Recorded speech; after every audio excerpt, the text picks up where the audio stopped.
જય ગુરુદેવ. જય ગુરુદેવ, જય ગુરુદેવ. બોલો બોલો. હું બાપુ રાજકોટ જિલ્લો હા અને ભાડલા ગામથી બોલું છું. હા તો મારો એક પ્રશ્ન છે હા કે આ મન વશ નથી થતું, હા તો એનો ઉપાય જરા બતાવો ને. મન વશ થતું નથી એનો ઉપાય હા, જરા બતાવો. બતાવશો એમ? હાજી. સારું, તો ધ્યાનથી સાંભળજો. એ ભલે ભલે.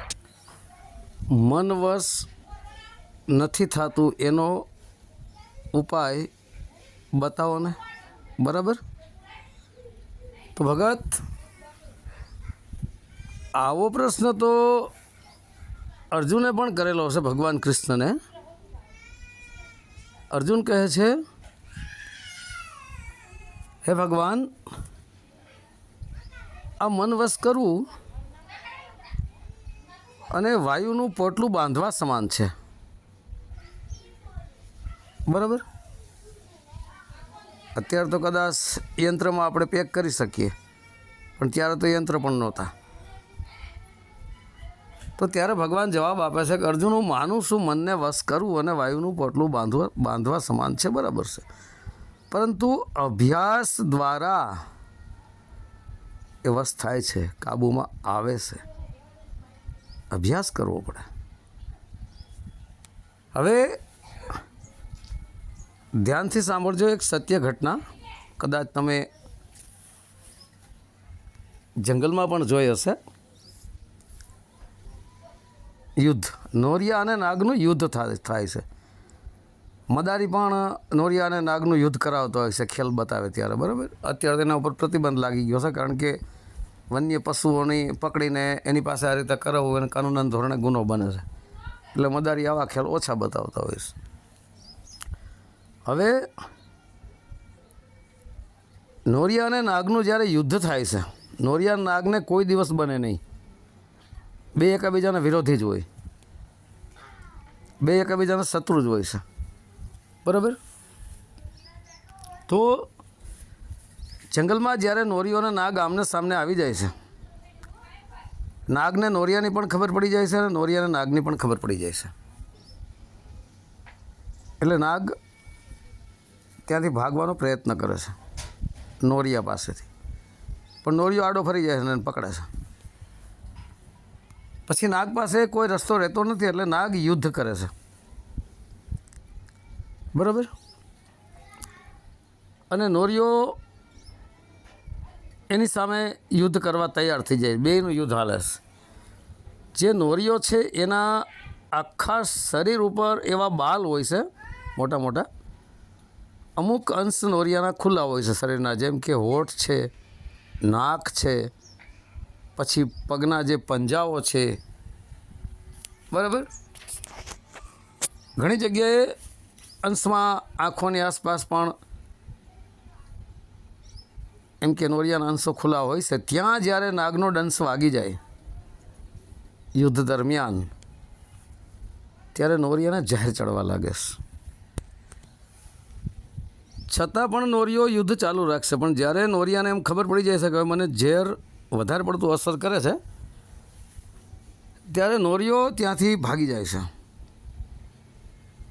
અને ઘણા સંતો દ્વારા, ઘણા ગ્રંથોમાં, શાસ્ત્રોમાં પણ લખેલું છે કે નોહરવેલ નામની કોઈ જડીબુટ્ટી છે, એને માત્ર નોરિયો જ જાણતો હોય છે ઝેર ઉતારવા માટેની. બરાબર. હવે એ નોરિયો એ જડીબુટ્ટી પાસે જાય છે. એ જડીબુટ્ટીને એ નોરિયો ખાતો હોય તોય ભલે, અથવા તો એને સૂંઘતો હોય તોય ભલે. બરાબર. જેવો એ નોરિયો નાગનું જે ઝેર ચડ્યું હોય છે જડીબુટ્ટીને, નોહરવેલ નામની જે જડીબુટ્ટી છે, એ વેલની જડીબુટ્ટીને ખાઈ લે, કદાચ સૂંઘી લે, તુરંત તેનું ઝેર ઉતરી જાય. ફરી પાછો હતો એનો નોરિયો સ્વચ્છ બની જાય છે અને ફરી પાછો એ નાગને એટલામાં જ ગોતી લેસ. ફરી પાછું યુદ્ધ થાય. બરાબર. ફરી પાછો એકાદ ડંસ નોરિયાને લાગી જાય એટલે ફરી પાછો નોરિયો આ નહોરવેલ પાસે પહોંચી જાય છે અને ઝેરને ઉતારી નાખે છે. આમ એનું યુદ્ધ ચાલુ રહે છે. હવે નાગની પાસે જે કાંઈ ઝેર હોય છે, કારણ કે નાગ પાસે યુદ્ધ કરવા માટેનું જે હથિયાર છે તે એનું પોતાનું ઝેર છે, બરાબર, અને પોતાના દાંત. તો હવે ધીમે ધીમે યુદ્ધ ચાલુ રહે છે. નાગે એક ડંસ માર્યો, 2 ડંસ માર્યો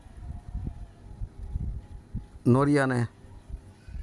આમ નાગ પોતાનું ઝેર આ નોરિયાના શરીરમાં પહોંચાડી દે યુદ્ધ દરમિયાન, અને એ નોરિયો એ ઝેર નોરવેલ પાસે જઈ અને ઉતારી નાખે, બરાબર. આવી રીતનું ઘણી વાર ચાલે છે, 8-10 વાર ચાલતું હશે. નાગની અંદર જે ઝેર હોય છે નોરિયામાં આવી જાય, નોરિયો એ ઝેરને નોરવેલને આપી દે, ત્યાં જઈને ઉતારી નાખે. આમ ધીરે ધીરે નાગની અંદરથી ઝેર ખલાસ થતું જાય છે, અને એક સમય એવો આવી જાય યુદ્ધની અંદર કે નાગ છે નિર્વિષ બની જાય, ઝેર વગરનો બની જાય. પછી એ નાગ ઉપર નોરિયો વિજય મેળવી લે છે. પછી એ નાગના ટુકડા કરી નાખે છે અને એને ખાઈ જાય છે, મતલબ નાગને પરાજિત કરી દે છે અને એનો નાશ કરી નાખે છે, બરાબર. આવી રીતના સતત યુદ્ધ કરવાનું છે આપણે પણ. કોની સાથે યુદ્ધ કરવાનું છે? આ મનરૂપી નાગ સાથે. આ મનરૂપી જે નાગ છે એ એવા વિષ આપણી અંદર નાખે છે, જ્યાં જ્યાં ક્યાંય દ્રષ્ટિ નાખે છે, અને મન તુરંત એ વિષય વાસનાઓને પકડી ગ્રહણ કરી અને આ સુરતાને આપે છે, અને સુરતા એ પ્રમાણે ચાલવા લાગે છે. એમ આ મનરૂપી જે નાગ છે એની અંદરથી સંકલ્પ અને વિકલ્પો સતત ઉઠતા જ રહે છે, અને આખી દુનિયાને નચાવનારું જો કોઈ હોય તો એ મન જ છે. મનને કાબૂ કરવું ખૂબ જરૂરી છે. મન કે હારે હાર હે, મન કે જીતે જીત. જો આપણે મનના ગુલામ થયા તો ગયા 84માં, પણ મન આપણું ગુલામ બની જવું પડે. તો જે મન છે એ નાગ છે. તો નાગની અંદર, મનની અંદર જે ઝેર છે તમે કાઢી નાખો તોય મન વશ થઈ જાય, અને એ મન પછી સત્યના રસ્તે પણ વળી શકે છે. પણ જ્યાં સુધી આ મનરૂપી નાગની અંદર ઝેર છે ત્યાં સુધી એ મન વશ ન થાય, બરાબર. હવે આ મનને તમે અહીં નાગ સમજો, અને સુરતાને તમે નોરિયો સમજો, બરાબર. અને નહોરવેલ જે છે એને તમે સોહમ શબ્દરૂપી આ ગુરુ સમજો. સુરતા ઉપર મનરૂપી નાગ આ ઝેર ચડાવે છે આખા દિવસનું.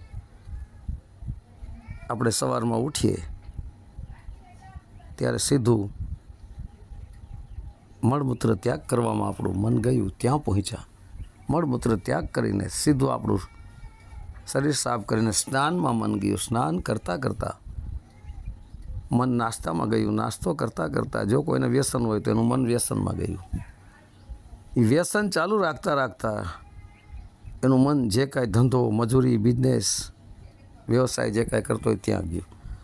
એ વ્યવસાય કરતાં કરતાં અનેક ગ્રાહકો સાથે અનેક જગ્યાએ તેને ઘણી બધી આ દિક્કતોનો સામનો કરવો પડે. જો ધંધો કરતો હોય તો ગ્રાહકોને સમજાવો, ગ્રાહકો સાથે માથાકૂટ કરવી.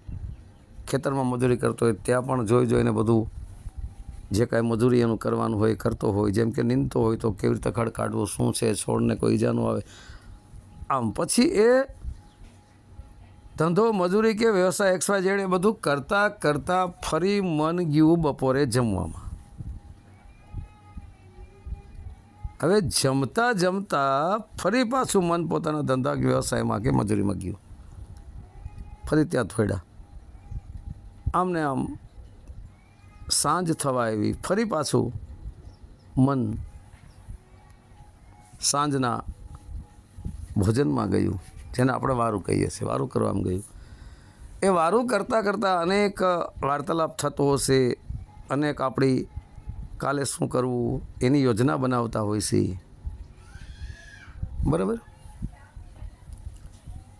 અને જમી લીધા પછી સીધું આપણે જો સંસારી હોય તો એના કાર્યોમાં એનું મન ગયું, સંસારીના જે કાર્યો હોય છે બીજા પહોરમાં 9 થી 12 દરમિયાન એ કાર્યોમાં મન ગયું. આમ ને આમ ફરી પાછું એનું કાર્ય પતાવીને સુવામાં મન ગયું.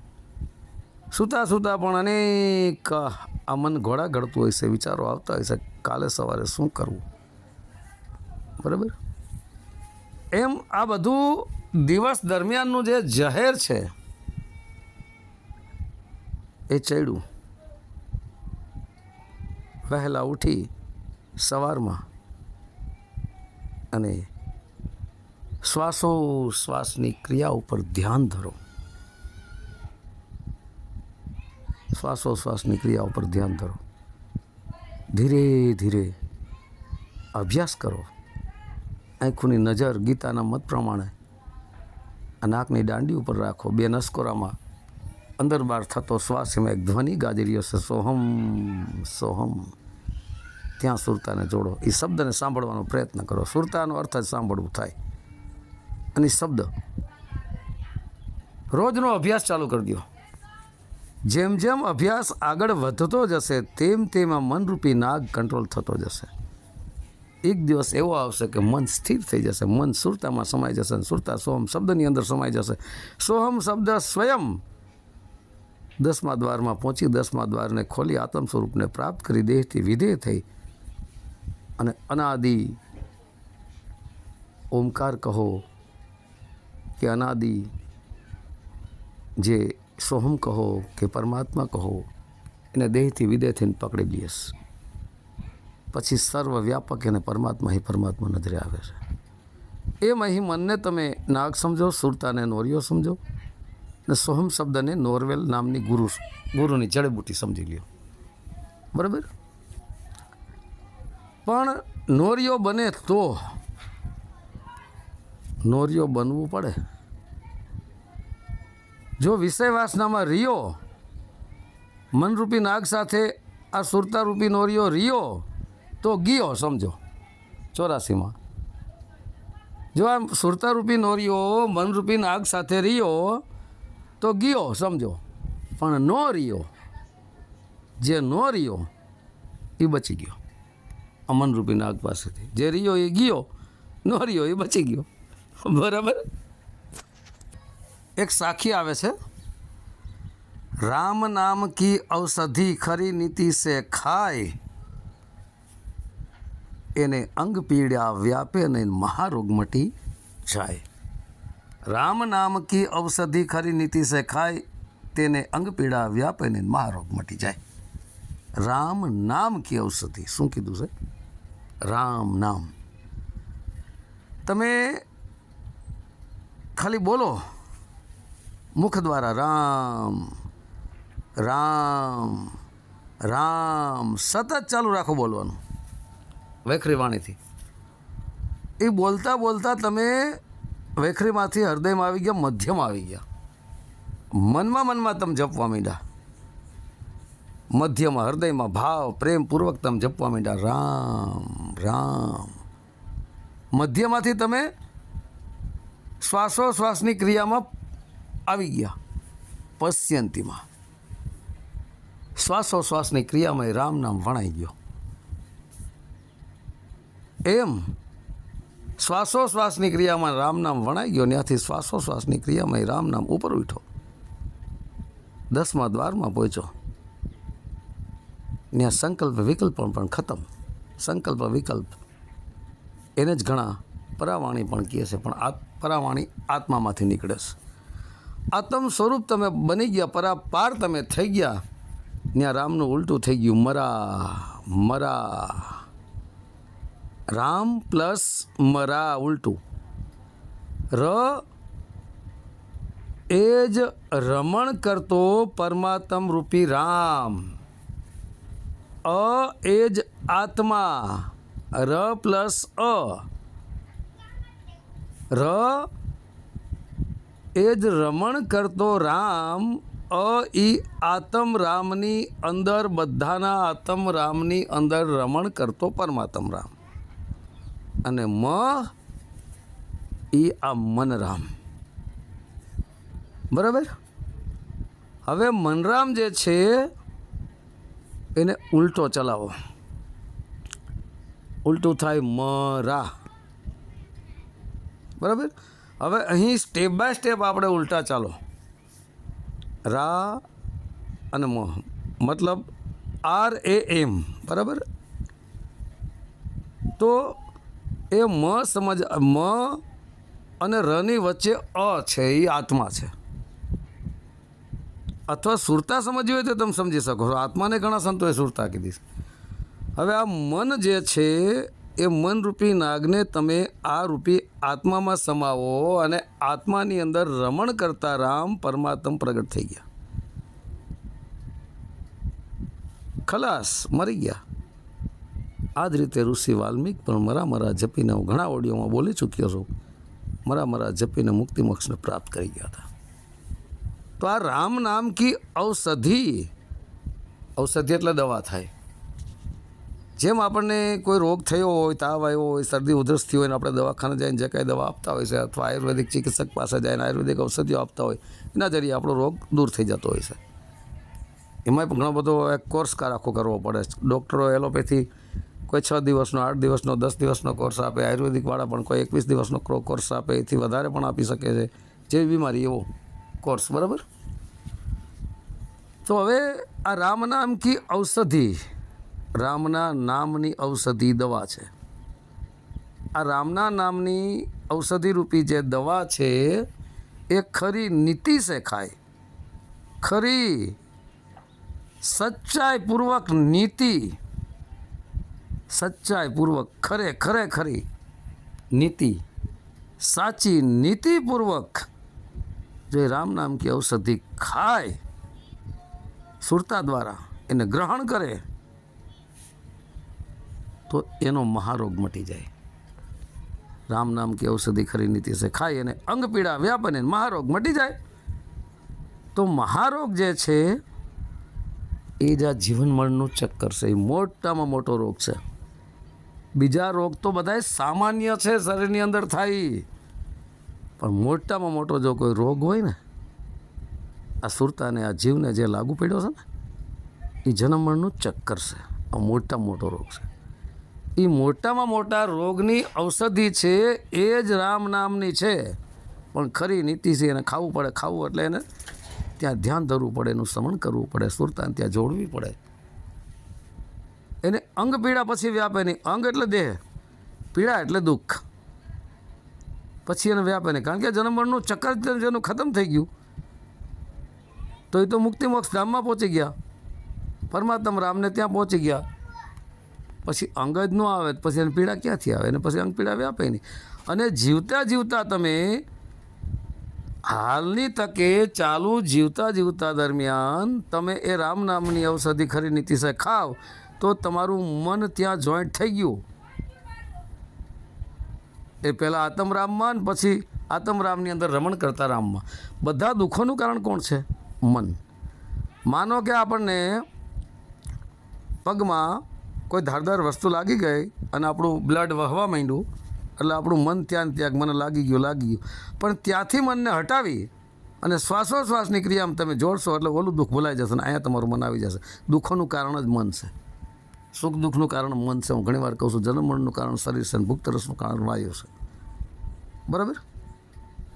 એવી જ રીતના જે કોઈ ચિંતા આપણને સતાવે છે, એ ચિંતા શેના જરિયા થાય છે? મનના જરીએ. મન ત્યાંથી હટાવો ચિંતામાંથી અને લગાડો આ ભજન ભક્તિમાં, શ્વાસોશ્વાસની ક્રિયામાં. સોમ શબ્દની સાથે મન ભાગશે, પણ સુરતા દ્વારા પાછું ખેંચો એને ફરી લગાડો, ફરી ભાગ્યું, ફરી પાછું ખેંચો, જેમ નોરિયા નાગનું યુદ્ધ થયું એમ યુદ્ધ ચાલુ રાખો. આ મનુષ્ય જન્મ એક સંઘર્ષ છે, સંઘર્ષ એનું જ નામ યુદ્ધ. સંઘર્ષ કરો મન સાથે તો અવશ્ય પાર પડી જશો. બરાબર. તો તમે કીધું કે મન વશ થતું નથી, એનો ઉપાય બતાવશો તો આ એનો ઉપાય છે. એનો ઉપાય અભ્યાસ કરો. અભ્યાસ તો કરવો જ પડશે. અભ્યાસ વગર કોઈ વસ્તુ થવાનું નથી. અભ્યાસ કરશો એટલે મન સ્થિર થઈ જશે, મન અમન બની જશે. અમન એટલે શાંત. મન શાંત થઈ ગયું તો હાઈવોરી ખતમ. આ હાઈવોરી કોને છે? મનને જ છે ને. દોડાદોડી કોની છે? મનની જ છે. વાંથી વાં દોડવું, વાંથી વાં દોડવું, વાંથી વાં ભાગવું, વાંથી વાં ભાગવું. ગુરુ હોય તો ચેલિયું ચેલા બનાવવામાં દોડાદોડી કરે છે. ચેલિયું ચેલા હોય તો જલ્દી ગુરુનો સત્સંગ ભાવન અક્ષરી સાંભળવામાં દોડાદોડી કરે છે. કોઈને ગુરુ ન હોય તો સાચા સદગુરુની જ્યાં ત્યાં કોને ગુરુ કરવા એમાં દોડાદોડી કરે છે. આ બધા કોના કારણો? મનના જ છે. સર્વપ્રથમ મન તમને લઈ જશે, પછી મનને વશ કરો. મનને વશ કરશો તો જ સોહમ શબ્દરૂપી સાચો ગુરુ પ્રગટ થાય, એટલે દેહધારી ગુરુ છૂટી જશે. સોહમ શબ્દ આત્મ સ્વરૂપ થયો ને આત્મ પરમાત્મ સ્વરૂપ થઈ ગયો, શુદ્ધ આત્મા બની ગયો. વાત ખતમ. આ ખેલ બધો મનનો જ છે. આ મન જ મોટામાં મોટો મદારી છે. એ જ બધાને નચાવે છે આખા જગતને. તો મન ઉપર કેમ કંટ્રોલ કરવો, મનને કેમ માત કરવું, મનને કેમ વશ કરવું, એના માટે બેસ્ટ ઉપાય અમે તમને કીધો. શ્વાસોશ્વાસની ક્રિયા ઉપર નાસિકાના 2 છિદ્રોમાં અંદર અને બહાર જે વાયુ થઈ રહ્યો છે, આવન જાવન કરી રહ્યો, એની અંદર એક શબ્દ ગાદી રહ્યો સોહમ. એ સોહમ શબ્દને સાંભળવાનો પ્રયત્ન કરો. આ સોહમ શબ્દ જ્યારે પ્રગટ થઈ જશે, કાંઈ કરવાનું નથી તમારે. કોઈ મંત્ર તંત્ર જપવાનું નથી, કોઈ વસ્તુ નહીં. માત્ર શ્વાસની ક્રિયા ઉપર ધ્યાન ધરો અને સાંભળવાનો પ્રયત્ન કરો કે અંદરથી બહાર આવતો શ્વાસ અને શ્વાસ અંદરથી આપણે બહાર કાઢતા એની અંદર શું અંદર બહાર જે શ્વાસ થઈ રહ્યો એમાં કેવો શબ્દ ગાદી રહ્યો સાંભળવાનો પ્રયત્ન કરો. ધીરે ધીરે મન સ્થિર થશે એટલે શ્વાસ પણ નિયંત્રણમાં આવી જશે. મિનિટના 15 પ્રમાણે જ ચાલશે. કલાકના 924, કલાકના 21,600 એવી રીતના ક્લિયર તમારા શ્વાસ ચાલવા લાગશે એટલે સુઠુણાનું દ્વાર ખુલી જશે. અને લગભગ શરીરના રોગો પણ નાશ થઈ જાય છે. આ શ્વાસ બધા રોગોની એક દવા છે, પણ એ ઉપયોગ કરતા આવડવો જોઈએ. તમે જોજો, જે સાધુ સંતો જંગલમાં રહેતા હોય, અભ્યાસી હોય, અભ્યાસ કરતા લગભગ રોગ જ નહીં લાગુ પડે કોઈને. કારણ કે શ્વાસ પર એનું, શ્વાસની ક્રિયા પણ એનું નિયંત્રણ હોય છે. જેનો રોગ હશે ને, કોઈના ટૂંકા ટૂંકા શ્વાસ ચાલતા હશે, પણ શ્વાસ ક્લિયર ચાલવા પડે. 4 સેકન્ડે બહાર ને 4 સેકન્ડે અંદર. આ શ્વાસ દ્વારા અનેક રોગોનો પણ નાશ થાય છે. સોહમ શબ્દ પણ 6 ચક્ર, આજ્ઞા ચક્ર સુધી ખોલી નાખે છે. 5 તત્વ, કંઠકમલ સુધી 5 તત્વ કહેવાય છે. એ 5 તત્વ કંટ્રોલ થઈ જાય છે, સમાન માત્રામાં આવી જાય છે. 6ઠું ચક્ર જાગૃત થયેલો, સુષુમ્નાનો દ્વાર ખુલી ગયો. એ સુષુમ્નાનો માર્ગ પકડી અને આ સુરતા સમાણી સોહમમાં, સોહમ ચેડો ઉપર બંકનાળમાં થઈ 10મા દ્વારને ખોલી દેહથી વિદેહ થઈ જાય છે. આ મુક્તિ છે. પણ અભ્યાસ કરો તમે એટલે મન અવશ્ય વશ થશે. બરાબર. આ એનો મેં તમને ઉપાય બતાવી દીધો છે. બરાબર. તો હવે જય ગુરુદેવ. સત્ય સનાતન ધર્મની જય.